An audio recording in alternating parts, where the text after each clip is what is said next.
everyone saw what kind of messy desktop I have. That's really humiliating. Okay. So, welcome everyone. Yeah, speak to this one, click this one. Yeah, all under control. Hello everyone. It's good to see real people. My name is Radosław Orszewski.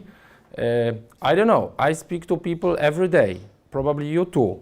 But today, at this point of day, I feel I have elevated heartbeat. I don't know why. That's probably because I try to squeeze into the shoes that I didn't wear for like 3 years or who knows what. Okay, let's roll.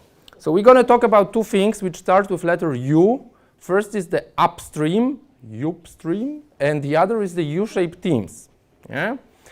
I'll try to tell you two different topics, but I hope you won't find it as paprika szczeciński. For those of you who don't know this amazing dish, I'm sorry for you. So let's roll. We're going to talk about product today. And product ideas are cheap. Yeah?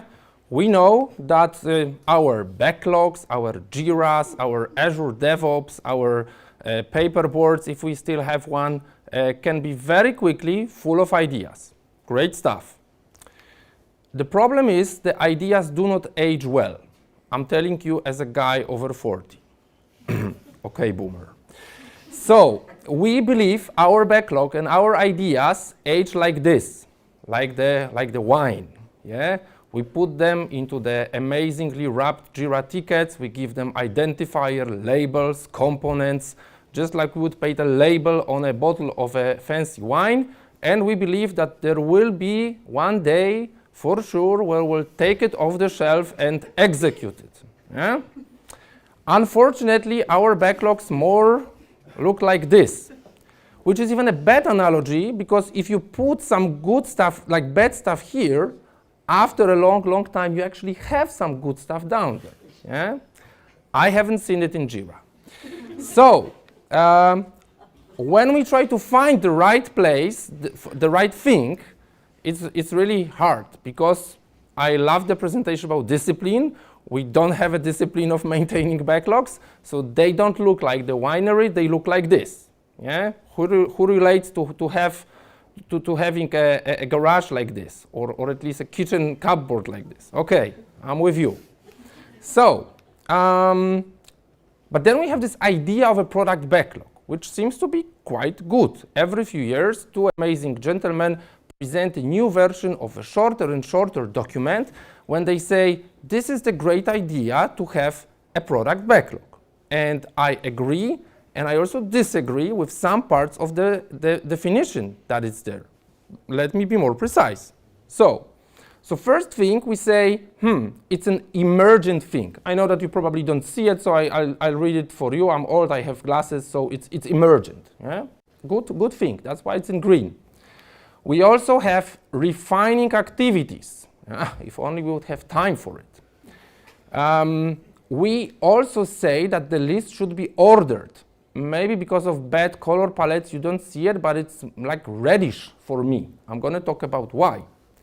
And then we have the worst of all, a list. I'll tell you why. And I would say psychologically, we believe that everything is needed there, but because I believe like not many people here are like native English speakers, we all interpret word needed a little bit differently. Yeah? It's a must-have. Someone has created a ticket for it long time before I came to the company. For sure, he or she had some purpose in it. Okay, so emergent, I said it's a good thing, of course. Emergent meaning that however our product backlog look like in the, like end of January, it's probably going to be different than beginning of March. All good about it. No one's going to dispute. What else? It should be ordered. But ordered by what? Yeah? So we could order things by value. I've heard it today, that the product owner, Mary Poppendieck would see this twisted concept of product owner is responsible or accountable for ordering the backlog by the value. Well, I would say before you launch it, before you sell it, before you have rankings in the Google store, it's only hypothetical value. Yeah, it's your imaginary value. It's assumption maybe. Yeah, like Pavel was saying. Okay, so we order the backlog by the value. All clear, one list. Yeah, how come? But there's urgency, which is a different dimension, and an urgent thing may be necessary for you to keep your product running, to keep making money, to pay your expensive engineers. I'm going to talk about expensive software engineers in a moment. And you may decide that you want to act based on the urgency. It's a different order of the same items. Okay? And maybe by readiness, because not all of them are equally ready. And why people hate those plannings and replenishments? Because they feel like they receive something that not only them, I mean the delivery teams, but also product owners or product managers see for the first time. So how can we commit, how can we forecast delivery of it, if you like?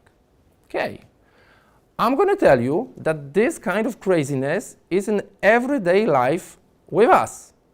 I know, like for last 3 days or 4 days, we do not need to wear masks.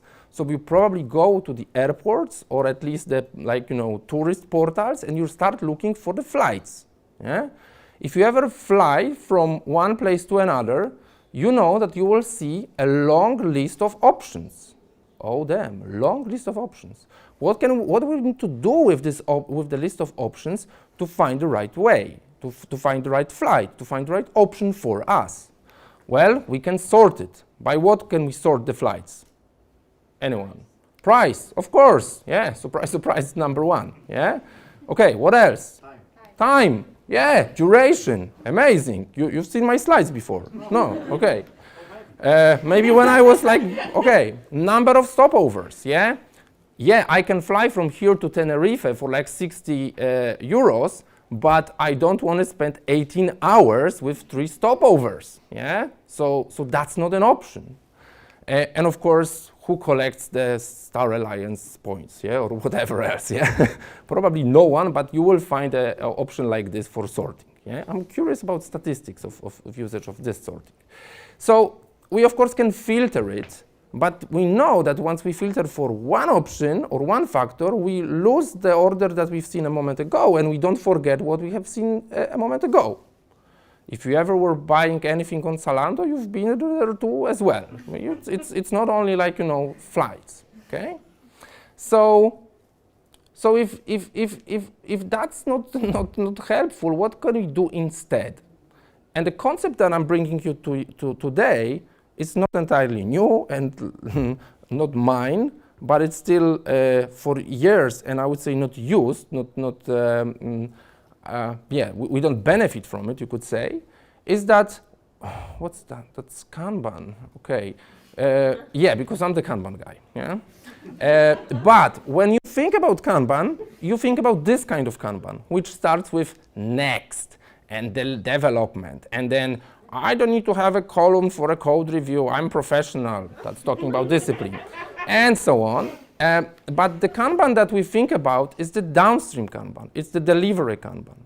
And the question is here if we could extend transparency and availability and understanding and also managing the backlog, the list of options, by introducing something what extends to the left from the typical Kanban board. Yeah? So a kind of funnel. A kind of funnel in which you have different ideas, and these ideas are decomposed. Some of these ideas go through, well, a kind of product discovery process. What can happen in the product discovery process? Whoa, lot of things. We could have a canvas, we could have an A/B testing, we could have the amazing paper prototype that Pavel was showing earlier today. Yeah, we could user, yeah, I really mean it, user interview, yeah?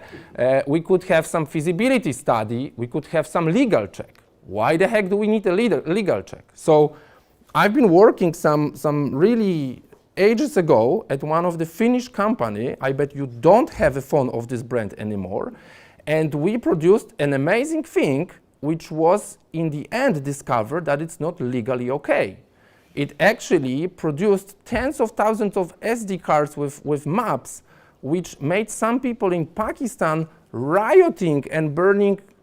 Yeah, okay, that was a serious problem, yeah, because we didn't check that we cannot show one piece of land as a part of this country if we sell the phones to the other country, yeah? So be aware, there are real consequences behind cases like this. Whatever else come to your mind, yeah? Feasibility study, legal check, lean UX, whatever, yeah? The case is that we add at least a second dimension to it. So we see that these items do not move. Yeah? And if we sort them up and down all the time, we have a fake feeling of movement. Yeah? In the end, Scrum people will say, well, where the heck the refinement happens? Maybe it should happen here. Maybe you should even have, like, Kanban hint, a minimum WIP limit for refined items. If you don't have them, there's no purpose of having a sprint planning. But okay, it's just me. First of all, we said needed, yeah? Needed things, product backlog items, etc. Well, we should think about all of these things before the point of commitment. That's again Kanbanish, as options. What does it mean, options? Options like in the economy. What can we do with options? We can execute them. We have an option and we say we want to realize the option. This is the thing we want to do. We can shelve the option. So as long as it's valid, we can put it on shelf. I added an exclamation mark here because it's dangerous. We tend to have this, emotional attachment to our options. Yeah? But we should also drop the options. Yeah? And the case is that I hear many people, yeah, Upstream Kanban, because that's the name of it. It's a great idea. It's a funnel. And then I'm asking, okay, how many things went out of this funnel, not through the point of commitment, by dropping? And, well, the answer is not high. So probably you either have only good ideas, if that's the reality, good luck, or you have too much, I would say, emotional attachment or political games or lack of discipline that you don't reject options after easy early validation of them before we give them to, I was telling you, I'm going to say, expensive software engineers. Okay, so that was about the Upstream Kanban. Maybe that's a good idea to visualize backlogs differently. And if we start, I would say, tracking the movement, or rather lack of movement of items through the Upstream Kanban, we may come to conclusion that our delivery process is also a little bit twisted. So we have this concept of product owner. Okay, I'm not going to rant on it anymore today. Let's just say he even uses or she uses the Upstream Kanban funnel. That's a great thing. And then he or she feeds the development team. We have different specialties here. We have the back-end people and front-end people and the real God, full stack person, yeah? And they say, give me more work. Yeah? Give me more work and give me prepared work. But I'm a damn busy person because I need to deal with all of the things that one of my predecessors was telling you about. I want to have time to read about technology. I want to have time to think about what our competitors do. I don't have time, and we don't have work, and that we spend a lot of money on these people, and they either don't have anything meaningful to work on, or they work on something not entirely ready for work, and it takes incredible amount of time. Whoever was a QA? I was. Whoever saw a kind of avalanche of items that being squeezed the very last Friday of sprint? Yeah, because I was there. Yeah. No one told me Kashmir is not a part of Pakistan. No, that wasn't me. That was before I came. So then QA has this very tough role, or accountability, or responsibility, or whatever role name you want to give it. And basically, he or she produces some items that it would be ideal that someone actually says it's good to go, and maybe even if we launch it, because yes, we have CI, CD, and whatever else, does it really generate learning? Does it generate value? Does it bring what it was supposed to bring? Well, in the end, hopefully, we have some information. And we said that the product manager or product owner role is very much about learning, yeah? So question is when, how late, and how long is this feedback loop feeding us with information? So, yeah, if the project is late, what do? We add more people. What kind of people we add? Developers, yeah? Probably the most expensive on the market. Yeah? I don't know the rates now, but I would say definitely expensive. Yeah? So I'm the Kanban guy, so I look at the flow, or rather a lack of flow of work in this setup. So I see that basically these items are aging because this person is a single person and he or she is continuously busy. These guys are screaming and shouting for more work, more people now added, screaming and shouting for more work, and they produce something that's not been tested. I've been once in a company as a consultant joining one of the first dailies of so-called a Scrum team, and I heard a story like this. It's Tuesday, and we've done everything from sprint 13, so we are now in sprint 14. That was the time when on Netflix this German series Dark about time travel was so popular. So I thought to myself, maybe that's the story. Yeah, like the front end is in sprint 14 and the rest of the team is in sprint 14. Like, okay, yeah. And in the end, we have also the stories, the features, the metrics, whatever, being here and not even used, not even valid, even if used, we don't have this learning if that's okay, if it shouldn't influence whatever else we have in the funnel. So the aging work should be understood as, first of all, lost potential. Maybe there is a great thing here that we don't have time to look into it. That's always at the very end of the garage. And then we have things here. So we have expenses over revenue because people keep working and working and working, and we still don't make money and don't make money and don't make money because we don't convert this feature if it's not live. And then, of course, we have late feedback. So I said there's going to be another letter U. And I want to say full kudos to Clark Ching, who introduced me to this concept. I'm going to show you his picture and web address and whatnot. Is that what if we, instead of building this kind of twisted, set of pipelines, do something like this? We involve more people in the early phase. I heard these people are even cheaper than front-end developers, but don't tell them. So we could have UX people, those are expensive. We have product people, we could have business analysts, totally forgotten species. And maybe full stack developer, if we find one, we should put him or her in here because they could build a working early prototype, maybe not the paper one because it's hard to go with a paper now to our remote customers, but still. And then we have fewer expensive, frustrated developers. But if there are fewer developers, they cannot be busy with anything. They can be busy with the right things, right? And then we have more QAs, yes, more QAs, and we have business analysts who can very easily go into the step or shoes of business analysts. And here we have a product owner. Now he's an area product owner because it's scaled whatever, and he finally has time to receive the work and say if it's good or not, and if that was good, to see in the metrics if customers actually love, use, and promote or hate what we delivered. Here the feedback loop could be shorter. Here the feedback could be even shorter, and as we can see, it has a bottleneck, it is a U-shape, and we are very often afraid of the word bottleneck because bottleneck sounds bad, yeah?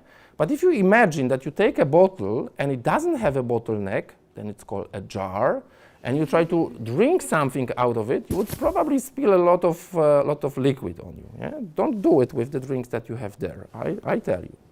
So we have faster feedback and we have faster learning. And then the engineering manager is happy because he says like, well, it's even easier and cheaper to find some of these people. Okay, human capital people are also happy. So the message is like this: if you think about composing your product teams, your stream of work, you will never ever get out of a bottlenecks. That's not possible. Yeah, that would be even economically not viable. So if we can get rid of the bottlenecks, why don't we have bottlenecks in the right place? Don't be a bottleneck as a product manager. Don't be a bottleneck as a product owner. That's the message. If you like this idea, I strongly recommend to get in contact with this guy or familiarize yourself with his work. His mission is to write only short books. So I think the longest book that he wrote is like 50 pages. Yeah, he shares a lot of, I would say, his wisdom related to theory of constraint. If you're not familiar with this term, I also recommend it. And I was super happy that he actually, honored me with an interview with him. He also mentions Polish pierogi there, so it's in English, but it's good.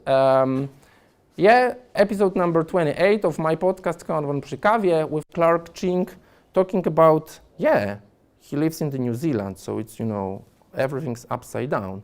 So turning the theory of constraint upside down. Thank you very much.